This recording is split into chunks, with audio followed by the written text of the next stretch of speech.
Jake Morrison sat in his office on Earth, looking at the message that would change everything. The words on the screen were simple, but their meaning was huge. The Galactic Council wanted to talk to humans about territory and space. They wanted Earth to send someone to negotiate. Jake knew this was not going to be a friendly chat. At 42 years old, Jake had spent his whole life learning how to read people and find their weak spots. He was not like other diplomats who tried to make everyone happy. Jake found what people feared most and used it to get what he wanted. Other diplomats called his methods harsh, but they worked. Earth's government always sent Jake when they needed results, not friends. The message said 3 alien races wanted to meet with humans. The Zephyrians were tall beings who talked through musical sounds. The Kraxan Empire was made up of warrior lizard people who only respected strength. The collective minds of Vega were aliens who shared one big brain across millions of bodies. All 3 races had better technology than humans and treated Earth like children playing with toys. Jake walked to the window and looked out at the busy city below. Humans had only been in space for a few decades, while these aliens had been traveling between stars for thousands of years. Most people would be scared to face such powerful enemies. Jake smiled instead. He had learned long ago that the biggest mistake prey animals made was thinking predators would fight fair. His assistant knocked on the door and entered. Lisa Carter was a smart woman who had worked with Jake for 5 years. She knew his methods and never questioned them, even when they made others uncomfortable. She carried a tablet with more information about their mission. "The aliens want to meet at Station Omega 7, Lisa said. "It's a neutral place orbiting a dead star. They chose it because they think the location will scare us." Jake took the tablet and read the details. The station was huge and built by all 3 alien races together. It was supposed to show how advanced they were compared to humans. The meeting room could hold thousands of beings and had technology that could translate any language instantly. "How many people can we bring?" Jake asked. "They said we can have 3 representatives," Lisa answered. "Most governments would send a full team of experts and advisors." Jake nodded. He had already decided who would come with him. Lisa would handle communications and records. Paul Bennett was a scientist who studied alien life forms and could spot things others missed. 3 humans against representatives from 3 powerful alien empires. The aliens probably thought humans would be easy to control with so few people. "Tell Paul to pack his equipment," Jake said, "and make sure our ship has everything we need for a long negotiation." Lisa looked worried. "Jake, the briefing files say these aliens have weapons that could destroy Earth without much effort. Maybe we should try to be diplomatic and friendly." Jake turned back to the window. Down in the street, he watched people going about their normal lives. They had no idea that in a few days their future would be decided by what happened in a meeting far from Earth. Most of them would want their representative to be nice and try to make peace. Jake knew that being nice was how prey animals got eaten. "Lisa, these aliens did not call this meeting to be our friends," he said. "They want to put humans in a cage and throw away the key. They think we will beg or cry or offer them gifts to leave us alone." "What if they decide to attack us?" Lisa asked. Jake smiled, the cold smile that made other diplomats nervous. "Then they will learn something about humans that their files never taught them." 2 days later, Jake stood on the deck of Earth's fastest ship, watching the stars stream past. The New Horizon was not the biggest or most impressive ship humans had built, but it was reliable and fast. The crew was small and handpicked by Jake himself. Everyone on board knew their job and did it without asking questions. Paul Bennett joined Jake at the observation window. Paul was a thin man with gray hair who had studied alien biology for 20 years. He carried a case full of scanning equipment that could analyze alien life forms in ways they would never expect. "I have been reading about our hosts," Paul said. "The Zephyrians communicate by creating harmonic frequencies with specialized organs in their throats. The Kraxans have tough scales, but their eyes are sensitive to certain light frequencies. The Vegan collective shares thoughts through quantum entanglement between their brain cells." Jake listened carefully. Every piece of information about his opponents was important. Knowing how they thought and what made them uncomfortable could be the difference between success and failure. "Any weaknesses?" Jake asked. Paul smiled. "Every living thing has weaknesses. The question is whether we can find them and use them before they figure out ours." The ship dropped out of faster-than-light travel, and Station Omega 7 appeared in front of them. The structure was massive beyond imagination. It stretched for miles in every direction with towers and domes connected by bridges of light. The dead star it orbited cast everything in a red glow that made the station look like something from a nightmare. "Impressive," Lisa said as she joined them at the window. "It is supposed to be," Jake replied. "They built it to make visitors feel small and helpless. Classic intimidation tactic." Their ship docked at a bay that seemed designed for much larger vessels. As they walked through the airlock, Jake noticed everything was built for beings much taller than humans. The walls were covered in symbols from all three alien languages, and the air had a strange smell that reminded him of metal and electricity. A delegation waited for them in the docking bay. 3 different types of aliens stood in formation like they were receiving visiting royalty. The Zephyrian was tall and thin with pale blue skin that seemed to glow from within. The Kraxan looked like a giant lizard wearing military armor covered in medals and symbols of rank. The Vegan representative appeared human at first glance, but its eyes held an intelligence that seemed to look right through everything. "Welcome, humans of Earth," the Zephyrian said in a voice that sounded like singing. "I am Ambassador Theiss. We have prepared quarters for your stay and look forward to productive discussions." Jake stepped forward and nodded politely. "Thank you for your hospitality. I am Ambassador Morrison. These are my colleagues Carter and Bennett." The Kraxan general studied Jake with yellow eyes that missed nothing. "You are smaller than our files indicated human warriors would be." "I am a diplomat, not a warrior," Jake replied calmly. The general made a sound that might have been laughter. In Kraxan culture, there is no difference. As they were led through the station corridors, Jake observed everything carefully. The technology was beyond anything humans could build, but it also revealed things about how these aliens thought. They liked grand displays and formal ceremonies. They built things to impress and intimidate rather than for simple efficiency. Most importantly, they clearly expected humans to be awed and frightened by what they saw. Jake was neither awed nor frightened. He was hunting. The negotiation chamber was designed to make humans feel insignificant. The room stretched so far in every direction that Jake could barely see the walls. The ceiling disappeared into darkness above them, while the floor was made of some kind of crystal that reflected light in patterns meant to confuse and disorient visitors.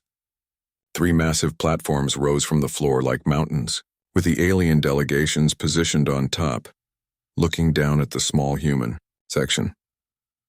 Jake sat in his chair and looked around, calmly while Lisa and Paul took their positions behind him. The human section was deliberately placed lower than everything else, so they would have to look up at their hosts. Most species would feel intimidated and desperate to please such obviously superior beings. Jake felt like a wolf watching sheep argue about who was the biggest. Ambassador Theiss stood on her platform and began to speak. Her voice filled the enormous chamber with musical tones that were beautiful and hypnotic. The translation system turned her singing into words, but Jake could hear the original sounds underneath. Every note was carefully chosen to create a sense of harmony and peace that was supposed to make listeners want to agree with whatever she said. "Honored humans, we welcome you to this place of neutrality and wisdom," Theiss sang. "For countless ages, the 3 great civilizations have maintained peace and order among the stars. We have built cities on 1,000,000 worlds and brought knowledge to species across the galaxy. We are the guardians of civilization and the protectors of the innocent." The Kraxan general stepped forward on his platform. Unlike the Zephyrian, his voice was harsh and direct. "I am General Krex of the 7th Battle Fleet. My people have conquered 1,000 worlds and brought order to chaos wherever we found it. We respect strength and honor those who prove themselves worthy in battle. Warriors who show courage may earn a place in our empire." The Vegan collective representative moved differently than the others. Its body was perfectly still while its eyes seemed to look at everything simultaneously. When it spoke, the voice had no emotion at all, like a computer reading data. "I am Node Prime 847, representing 12 billion connected minds across 400 systems. Our analysis of galactic development patterns indicates optimal resource distribution, requires controlled expansion parameters for all species. Mathematical models support collaborative frameworks over competitive territorial acquisition." Jake listened to each speech carefully. The Zephyrians appealed to emotion and tried to make their audience feel included in something greater than themselves. The Kraxans respected only strength and offered membership to those who could prove they deserved it.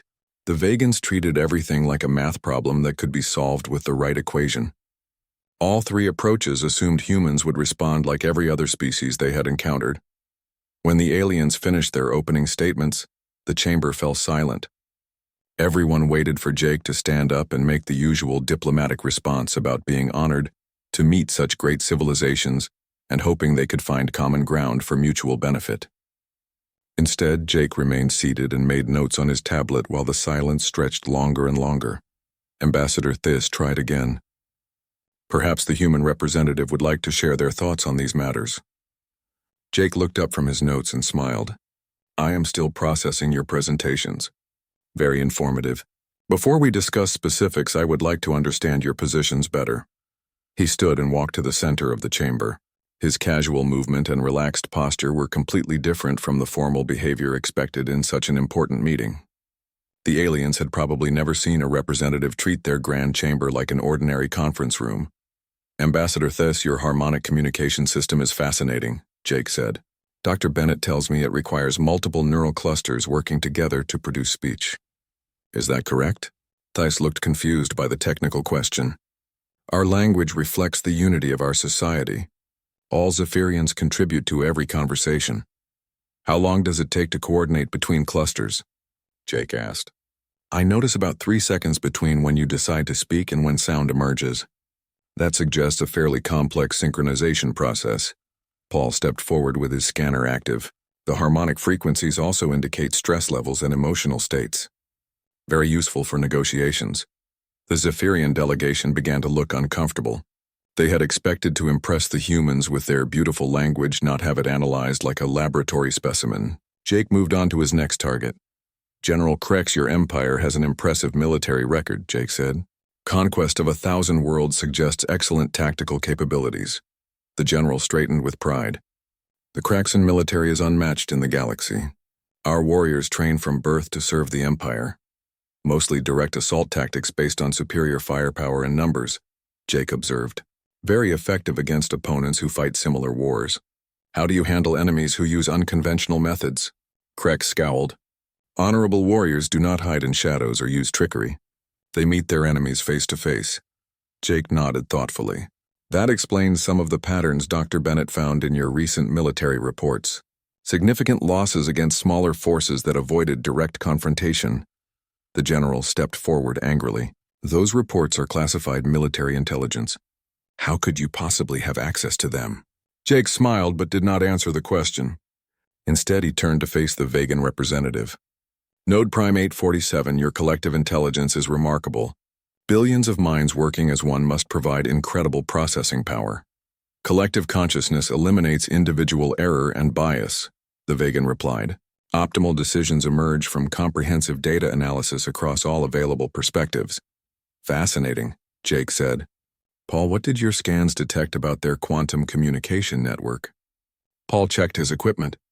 Highly sophisticated quantum entanglement between brain cells allows instantaneous communication across interstellar distances. However, the system appears to have some vulnerabilities related to primary processing nodes. The Vegan representative became very still. Your scanning equipment should not be capable of detecting quantum brain activity. Jake returned to his chair and sat down casually. Human technology has some interesting capabilities that your files probably do not mention. The 3 alien delegations began talking among themselves in their own languages. The Zephyrians sang in agitated harmonies that sounded like an orchestra tuning instruments. The Kraxans growled and hissed in what was clearly military terminology. The Vegans communicated silently through their quantum link, but their representative's face showed something that might have been concern. Ambassador. Thys recovered first and tried to get the meeting back on track. Perhaps we should discuss the territorial issues that brought us together. Human expansion has been rapid and is beginning to interfere with established trade routes and resource allocation. Your species has claimed 3 star systems in the past decade, General Krex added. This expansion must be regulated to prevent conflicts with established civilizations. Node Prime 847 processed for several seconds before speaking. Mathematical projections indicate human territorial growth will continue at exponential rates without intervention. Containment protocols must be implemented to maintain galactic stability. Jake leaned back in his chair and studied each alien delegation. They had just shown him exactly what they wanted and why they were really here. The Zephyrians were worried about trade routes, which meant their economy was more fragile than they admitted. The Kraxans were concerned about territorial conflicts, which suggested their military was stretched thin across too many fronts. The Vegans wanted to implement containment protocols, which meant they saw humans as a threat to their calculated order. "So you want humans to stop expanding into space," Jake said. "You want us to stay in our current systems and not interfere with your established territories. Regulated expansion under Galactic Council oversight would be acceptable," Thys offered. "Your species could develop within approved parameters. Vassal status under Kraxan protection would ensure your security," General Krex suggested. "Strong species survive by joining stronger ones. Controlled growth maximizes resource efficiency for all parties," Node Prime 847 concluded. Jake stood again and walked around the chamber, looking up at each delegation. His movement was slow and deliberate, like a predator circling prey. The aliens had made their offer, and now they expected him to either accept gratefully or try to bargain for better terms. They had no idea what was actually about to happen. "Thank you for clarifying your positions," Jake said. "Now let me share some observations about the current situation." He stopped directly under Ambassador Thys' platform and looked up at her. "Your harmonic communication system is beautiful, but it has an interesting weakness. Disrupt the neural synchronization, and your entire species becomes unable to function." Jake moved to stand under General Krex. "Your military doctrine is built on honor and direct confrontation. Very admirable. Also very predictable to enemies who do not share your values." Finally, he positioned himself below the Vegan representative. The next morning, Jake requested private meetings with each delegation. The aliens agreed, thinking they could pressure him more effectively in smaller groups. They had no idea they were walking into carefully prepared traps. Ambassador Thys arrived at the human quarters with 3 other Zephyrians. They moved with the graceful harmony that characterized their species, but Jake noticed the slight tension in their musical communication. His comments about their neural synchronization had clearly disturbed them more than they wanted to admit. "Ambassador Morrison, we hope yesterday's discussions were merely preliminary observations," Thys sang in her beautiful voice. "Surely you understand that established civilizations must guide younger species toward wisdom." Jake gestured for them to sit around a small table he had arranged. The setting was deliberately informal and intimate compared to the grand chamber where they had met before. He wanted the Zephyrians to feel like they were having a friendly conversation, rather than a formal negotiation. "I appreciate your concern for human development," Jake said as he poured coffee for himself. "Dr. Bennett has been studying your species, and he made some fascinating discoveries." Paul activated a small device that filled the room with low-frequency sound waves. The Zephyrians immediately began to look uncomfortable as their harmonic communication became distorted and difficult to maintain. Their usual musical speech turned into harsh, discordant notes that made them wince. "Your neural clusters require precise frequency coordination to function," Paul explained. "Interfere with those frequencies and your people experience something similar to severe vertigo and nausea. Extended exposure can cause permanent neural damage." Thys tried to maintain her diplomatic composure, but her voice came out as an unpleasant mixture of tones. "This is a hostile act. You are deliberately harming our delegation." Jake smiled and signaled Paul to turn off the device. Immediately, the Zephyrians began to recover their normal harmonic speech patterns. "I apologize if that caused discomfort. We were simply demonstrating a scientific principle. What do you want from us?" another Zephyrian asked with obvious fear in his melodic voice. "Nothing unreasonable," Jake replied. "Simply recognition that humans understand your species better than you thought possible." After the Zephyrians left, Jake prepared for his meeting with General Krex. The Kraxan military leader arrived, with 2 guards who looked like they expected trouble. Their hands rested near their weapons and their yellow eyes scanned the room for threats. "General, I hope you will join me for a meal," Jake said, indicating a table set with various foods. "I believe military leaders should be direct with each other." Krex sat heavily in his chair, making the furniture creak under his weight. "Speak plainly, human. What games are you playing?" Jake activated a wall display showing star charts of Kraxan territory. Red markers indicated recent battles, while yellow markers showed supply routes and military bases. The level of detail was impossible for humans to have obtained through normal diplomatic channels. Your empire is fighting on 17 different fronts, Jake said, pointing to clusters of red markers. Your supply lines are stretched across thousands of light years, and your enemies are using hit-and-run tactics that your honor-based military doctrine cannot counter effectively. General Kreck stood so quickly his chair fell over. This intelligence is classified at the highest levels. No alien species has access to our internal military reports. The Outer Rim Rebellion has cost you 47 supply convoys in the past 6 months. Jake continued calmly. Your forces there are requesting reinforcements you cannot provide because too many units are committed to holding your other territories. One of the Kraxan guards reached for his weapon, but Kreck stopped him with a gesture. The general stared at Jake with a mixture of rage and something that might have been respect. How do you know these things? Krex demanded. Jake smiled the same cold smile that had intimidated diplomats across human space. General, your species believes in honorable face-to-face combat. Humans learned long ago that the best way to hunt dangerous prey is from hiding places they never think to check. Paul stepped forward with another device that projected holographic images into the air. We have also been studying Kraxan biology. Your scales provide excellent protection against energy weapons, but they have a weakness to certain chemical compounds. The hologram showed a Kraxan warrior being exposed to a green gas that caused immediate paralysis. Within seconds, the mighty warrior was helpless on the ground, while his scales changed color and began to dissolve. 27 minutes for complete systemic shutdown, Paul noted. Very efficient for a species that relies on physical strength. General Krex looked at the hologram with obvious horror. You would use poison gas against warriors? Only if they forced us to, Jake replied. Humans prefer solutions that do not require killing unless our survival is threatened. After the Kraxans left, Jake had barely an hour to prepare for the most dangerous meeting.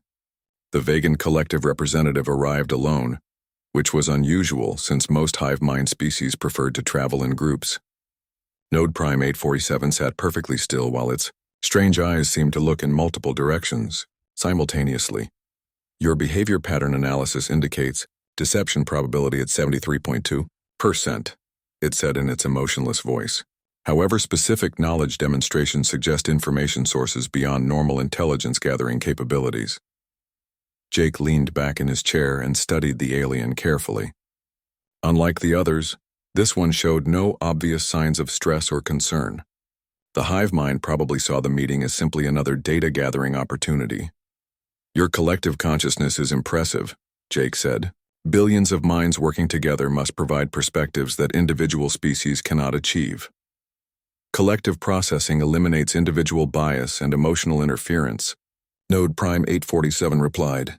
Optimal decisions emerge from comprehensive analysis rather than limited personal viewpoints. Paul activated his most sophisticated scanner and began taking readings of the vegan representative. Unlike his dramatic demonstrations, with the other species this time he worked quietly and methodically while Jake kept the conversation going. How many primary processing nodes coordinate your collective consciousness? Jake asked casually. The alien became very still. That information is not relevant to territorial negotiations. Dr. Bennett estimates approximately 24 major nodes with probably 3 or 4 critical hubs that handle interstellar coordination. Jake continued. Losing even one critical hub would isolate millions of your people from the collective. Node Prime 847 stood abruptly. You cannot possibly have that information. Paul looked up from his scanner with satisfaction. Actually, we have precise locations for 17 primary nodes, and we have identified 3 that appear to be critical coordination hubs. Jake activated a wall display showing a 3-dimensional map of vegan space. Pulsing dots marked the locations of processing nodes, while bright red indicators showed the 3 critical hubs that Paul had mentioned. Your quantum communication network is remarkable, Jake said. It also has some interesting vulnerabilities that most species would never think to exploit. The vegan representative began to back toward the door. For the first time since arriving, it showed something that looked like fear. Destroy the primary hubs and billions of your people become isolated individuals with no ability to function in a collective society, Jake continued. They would be alive but essentially helpless. You are threatening genocide, Node Prime 847 said. Jake shook his head. I am sharing scientific observations. Humans have no desire to harm your people. We simply want you to understand that we are not as primitive as your files suggest. By evening, word had spread throughout Station Omega-7 that something unusual was happening in the negotiations. The three alien delegations were meeting together in emergency sessions, while their communications with their homeworlds had increased dramatically. Jake sat in his quarters drinking coffee and reviewing the data Paul had collected during their meetings. The Zephyrians are terrified, Lisa reported. Their harmonic communication has been disrupted ever since our meeting. They can barely coordinate simple conversations. The Kraxans are furious, but they are also confused, Paul added. They keep scanning for human military forces that might be hidden in the system. Jake nodded with satisfaction. And the Vegans? Their representative has been processing nonstop for hours, Lisa said. Whatever they are calculating, it must be extremely complex. Jake walked to the observation window and looked out at the dead star that illuminated Station Omega-7 with its red glow. The aliens had chosen this location to intimidate their guests, but Jake was beginning to see other possibilities. Paul, what would happen if someone destabilized the gravitational field around that star? He asked. Paul joined him at the window and made some quick calculations on his tablet. Depending on the method used, you could create anything from unusual radiation emissions to complete gravitational collapse into a black hole. How long would the station have to evacuate? For radiation, maybe several hours, Paul replied. For gravitational collapse, maybe 10 minutes. Jake smiled as he watched the red light playing across the station's massive structure. Jake woke before dawn and found Ambassador Thys waiting outside his quarters. The Zephyrian looked terrible compared to her elegant appearance when they first met. Her normally glowing blue skin had turned pale, and her harmonic speech came out in broken fragments that barely made sense through the translation system. Ambassador Morrison, we must speak privately, she said with obvious desperation in her discordant voice. My people are suffering and we do not understand what is happening to us. Jake invited her into his quarters and offered her a chair. The proud alien who had spoken so confidently about guiding younger species now looked like a frightened child asking for help. Your harmonic disruption device has affected our entire delegation. This continued. We can barely communicate with each other, and the pain in our neural clusters is becoming unbearable. I am sorry to hear that, Jake said. Dr. Bennett only activated the device for a few seconds during our meeting. The effects have spread through our quantum neural network, Thys explained. Every Zephyrian on the station is experiencing disruption, and the interference is beginning to affect our homeworld communications. Jake poured himself coffee while he considered this information. He had hoped their demonstration would be memorable, but he had not expected the effects to spread beyond the immediate area. What do you want from me? Jake asked. Please tell us how to stop the interference, Thys begged. Our people are in agony and we cannot function like this. Jake studied the desperate alien carefully. The proud representative who had offered to guide human development was now pleading for relief from a simple demonstration of human technology. I will ask Dr. Bennett to help you, Jake said. In exchange, I want some information. Anything, Thys replied immediately. Why did you really call this meeting? Jake asked. What are you actually afraid of? Thys was quiet for several moments while she struggled to coordinate her thoughts through her damaged neural network. The Andromedan Syndicate has been sending scout ships into our territory, she finally admitted. They are testing our defenses and preparing for invasion. The Kraxans and Vegans know about this threat. We all know, Thys said. But we cannot agree on how to respond. The Kraxans want to attack immediately, but their military is already overextended. The Vegans want to calculate optimal defense strategies, but their processing takes too long. We hope that by containing human expansion we could focus our resources on the real threat. Jake nodded with understanding. The three great civilizations were not as powerful as they pretended to be. They were actually desperate and looking for any way to strengthen their position against a common enemy. Thank you for being honest, Jake said. Dr. Bennett will help your people recover. After Thys left, Jake prepared for what he expected would be an even more difficult conversation. General Krex arrived with a full squad of armed guards, but his usual aggressive posture had been replaced by something that looked almost like respect. Human Morrison, your intelligence capabilities are beyond what we thought possible for such a young species, the general said as he sat across from Jake. My military advisors want to know how you Obtained classified cracks and battle reports, Jake smiled. General, your honor-based warrior culture produces excellent fighters, but it also makes you predictable. When every battle plan follows the same basic pattern, it becomes easy to anticipate your next moves. That does not explain how you knew about supply convoy losses and troop deployments, Krex insisted. Paul entered the room carrying a case full of equipment. General, would you like to see how human reconnaissance technology works? He activated a device that projected a holographic display showing cracks in space in real time. Ships moved along supply routes while military bases showed activity levels and defensive positions. The level of detail was incredible, and obviously came from sources very close to cracks in military operations. For 6 months, human reconnaissance teams have been operating throughout your territory, Paul explained. Your honor code prevents you from considering the possibility that enemies might use deception and stealth rather than direct confrontation. General Krex stared at the display with amazement and anger.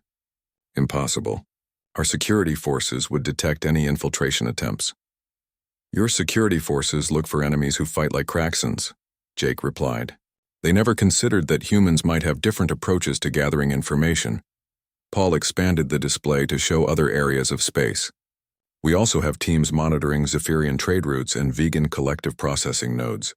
When you spend enough time watching your enemies, you begin to understand their weaknesses. The general leaned forward with intense interest. You have been spying on all 3 civilizations simultaneously? Intelligence gathering is a basic survival skill for any successful predator species, Jake said. We learned long ago that knowledge is more valuable than weapons. Krex was quiet for several minutes while he processed this information. What do you know about the Andromedan threat? He finally asked. Everything, Jake replied, including the fact that your current military deployment makes you vulnerable to the kind of asymmetric warfare they prefer. The general's eyes widened. You know about their tactical preferences? Paul activated another holographic display showing Andromedan ship movements and attack patterns. They have been probing all 3 of your territories for months using small, fast ships that avoid direct confrontation. Classic predator behavior. They are testing your responses and looking for weaknesses, Jake added. When they finally attack, it will be coordinated strikes against your most vulnerable positions, while you are focused on defending your strongest ones. General Krex stood and began pacing around the room. My military advisors have been planning for traditional fleet battles. If you are correct about Andromedan tactics, our entire defense strategy is wrong. It is wrong, Jake confirmed. But it is not too late to fix the problems if you are willing to consider different approaches. After the Kraxan delegation left, Jake had only a short time before his most important meeting. Node Prime 847 arrived precisely, on schedule with the same emotionless expression it had maintained throughout the negotiations. Analysis indicates human capabilities exceed initial projections by significant factors, the vegan representative said. Probability calculations must be revised based on new data parameters. Jake gestured for the alien to sit. What conclusions has your collective consciousness reached about the current situation? Multiple scenario modeling indicates optimal outcomes require cooperation frameworks rather than containment protocols, Node Prime 847 replied. However, specific human intelligence sources remain undefined variables that affect all calculations. Paul activated his scanner and began taking new readings of the vegan representative. Your quantum communication network has been processing continuously since our last meeting. Are you calculating defense strategies against the Andromedan threat? The alien became very still. Information about external security concerns is not relevant to territorial negotiations. Actually, it is completely relevant, Jake said. The Andromedans have been using the same reconnaissance techniques against you that we have been using. The difference is that we are sharing our information while they are preparing to use theirs for an invasion. Jake activated a wall display showing detailed information about Andromedan scout ship movements through vegan space. The data included ship types, communication, frequencies, and projected invasion routes that would target the most critical processing nodes first. They know exactly where your primary hubs are located, Paul added. Their first wave of attacks will be designed to isolate large sections of your population from the collective consciousness. Node Prime 847 stood abruptly. This information suggests coordination between human intelligence operations and Andromedan military planning. No, Jake replied calmly. It suggests that humans are better at this kind of warfare than either the Andromedans or the three great civilizations. He walked to the observation window and looked out at the dead star. Your collective consciousness gives you incredible processing power, but it also makes you think like a computer. You analyze data and calculate optimal solutions, but you do not understand predator psychology. Explain, the alien demanded. Predators do not calculate optimal solutions, Jake said. They find the weakness that will cause the most damage with the least effort. The Andromedans are predators, but they are not very good ones. They make too much noise and leave too many traces. Paul projected another display showing human intelligence networks throughout the galaxy. We have been tracking Andromedan activities for over a year. We know their fleet positions, their supply bases, and their invasion timeline. Node Prime 847 processed this information for several minutes. Human assistance in countering the Andromedan threat would require significant policy revisions regarding territorial containment protocols. Jake smiled. Yes, it would. As the alien delegates returned to their quarters that evening, Jake knew the balance of power had shifted completely. Three civilizations that had summoned humans for containment now found themselves dependent on human intelligence and tactical expertise for their survival. The predator had become the apex species, and tomorrow would make it official. The final negotiation session began with a completely different atmosphere than the first meeting. The three alien delegations no longer sat on elevated platforms looking down at the humans. Instead, they had arranged their sections at the same level as Jake's table, creating an arrangement that suggested equals, rather than superiors judging inferiors. Ambassador. Thais spoke first, but her voice no longer carried the confident musical tones that had dominated their initial encounter. The harmonic disruption had left permanent changes in her speech patterns, and she now sounded more like a regular person, having a conversation rather than a superior being offering guidance. Ambassador Morrison, we have reconsidered our position regarding human territorial expansion, she said. Perhaps containment protocols are not necessary if proper coordination can be established. General Krex was more direct as always, but his military bearing had been tempered by grudging respect. Your intelligence capabilities have proven that humans understand warfare better than our files indicated. The Kraxan Empire is prepared to discuss alliance rather than vassalage. Node Prime 847 had been processing continuously since their private meeting, and its conclusions were typically logical. Revised calculations indicate optimal outcomes require human integration into existing security frameworks, rather than exclusion from territorial development. Jake stood and walked to the center of the chamber. His casual confidence was even more pronounced now that the power dynamic had completely reversed. The aliens who had summoned him for discipline were now asking for his help. Thank you for your revised positions, Jake said. However, I think we need to establish some basic principles. Before we discuss specific agreements, he activated a holographic display that filled the enormous chamber with a three-dimensional map of local galactic space. Human territory appeared as small blue dots, while the three alien civilizations were shown in different colors, spread across vast regions. First, let us be clear about the actual situation we are facing, Jake continued. The Andromedan Syndicate has been preparing an invasion of this entire region for over 2 years. Their scout forces have identified weaknesses in all of your defense networks, and they are ready to exploit those weaknesses. The display zoomed in to show Andromedan fleet positions just outside the borders of Galactic Council space. Hundreds of ships were arranged in attack formations that could strike multiple targets simultaneously. Based on our intelligence analysis, the invasion will begin within 6 standard months, Paul added. They have been waiting for you to weaken each other through territorial disputes before launching their attack. Ambassador Thys looked horrified. They have been manipulating us into conflict? Classic predator strategy, Jake replied. Let your prey exhaust themselves fighting each other, then move in when they are too weak to resist effectively. General Krex studied the fleet positions with a professional eye. Their formation suggests simultaneous attacks on all 3 civilizations. We would not be able to coordinate mutual defense with our current communication systems. Which brings us to the real negotiation, Jake said. Humanity is prepared to share our intelligence networks and tactical expertise with all three civilizations. In exchange, we want full membership in the Galactic Council with equal status and territorial rights. Node Prime 847 processed this offer for several minutes. Human intelligence capabilities would provide significant advantages in countering Andromedan strategies. However, integration of human territorial expansion into existing frameworks requires substantial policy modifications. What specific modifications? Ambassador Theiss asked. Jake smiled and activated another display showing a detailed treaty proposal. Humanity wants recognition of our current territorial claims plus expansion rights to any uninhabited systems within 50 light-years of our borders. We also want full access to Galactic Council technologies and the right to veto any decisions that affect human interests. General Krex growled softly. You are demanding the rights of a major civilization when your species controls only 3-star systems. General, our species may control only 3-star systems, but our intelligence networks span the entire galaxy, Jake replied. We have assets and information sources that none of your civilizations can match. To demonstrate this point, Paul activated a series of displays showing real-time intelligence from all 3 alien territories.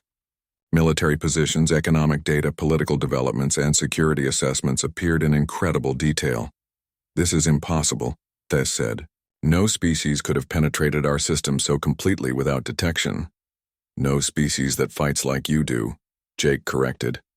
Humans learned different techniques during our evolution. We are very good at watching and learning without being noticed. The 3 alien delegations began discussing the proposal among themselves. The Zephyrians sang in worried harmonies about the implications of giving humans equal status. The Kraxans argued about whether they could trust a species that used deception so effectively. The Vegans calculated probability matrices for various cooperation scenarios. Jake waited patiently while they debated. He knew they would eventually accept his terms because they had no realistic alternative. The Andromedan invasion was coming whether they liked it or not, and human intelligence was their best hope for survival. Ambassador Theiss returned to the negotiation first. If we agree to these terms, what guarantee do we have that humans will actually help defend against the Andromedans? You have the guarantee that Earth is also in their target zone, Jake replied. We are all facing the same threat, which makes us natural allies. What about after the threat is eliminated? General Krex asked. How do we know humans will not become the next invasion force? Jake looked directly at each alien representative. General, you have seen our intelligence capabilities. If humans wanted to conquer your civilizations, we would not need to ask permission first. This statement caused another round of nervous discussions among the alien delegations. They were beginning to understand that their choice was not between containing humans or allowing human expansion. Their choice was between having humans as allies or having humans as enemies. Node Prime 847 completed its calculations first. Probability analysis indicates human alliance provides optimal survival outcomes against Andromedan invasion. Territorial concessions are acceptable costs for continued existence. General Krex reached his decision through military logic. The enemy of my enemy is my ally. Humans have proven they understand warfare better than we estimated. The Kraxan Empire agrees to the proposed terms. Ambassador Theiss took longer to decide, but eventually her practical nature overcame her concerns about human expansion. The Zephyrian hegemony accepts human membership in the Galactic Council under the conditions specified. Jake nodded with satisfaction. Excellent. Dr. Bennett will begin sharing our intelligence networks immediately. I suggest we start coordinating our defense strategies as soon as possible. Over the following hours, the formal treaty was drafted and signed by all parties. Humanity gained everything Jake had demanded, plus several additional concessions that the aliens offered to ensure human cooperation. Earth went from being a minor species facing containment to being an equal partner in galactic governance. As the delegations prepared to leave Station Omega-7, Ambassador Theiss approached Jake one final time. Her harmonic speech had partially recovered but still carried traces of the disruption that had changed her entire perspective on human capabilities. I must ask a personal question, she said. Were you truly prepared to use the weapons and tactics you demonstrated against us? Jake finished packing his personal items and looked out at the dead star one last time. Ambassador, the most dangerous thing about human predators is not our weapons or our intelligence networks. The most dangerous thing is that our enemies never know if we are bluffing until the moment they test us. And by then it is too late? Theiss asked. Jake smiled the same cold smile that had intimidated 3 galactic civilizations into submission. By then it does not matter. The New Horizon departed Station Omega-7 carrying the signed treaty that would reshape galactic politics for generations to come. Jake sat in the observation lounge watching the stars stream past while Lisa and Paul reviewed their mission reports. The Andromedans are going to be very surprised when they launch their invasion, Lisa commented. They were expecting to fight 3 separate civilizations using predictable tactics, Paul added. Instead, they will face a coordinated defense using human strategic doctrine. Jake nodded while he considered the larger implications of what they had accomplished. Humanity had entered the galactic community as a species seeking permission to expand. They were leaving as the dominant strategic power in local space. 6 months later, the Andromedan Syndicate launched their carefully planned invasion of Galactic Council territory. They encountered defense networks coordinated by human intelligence systems and tactical responses based on human military doctrine. The invasion force that had been preparing for 2 years was completely destroyed in less than 3 weeks. Jake watched the victory reports from his new office on Luna Station, where he now served as Earth's first Galactic Council representative.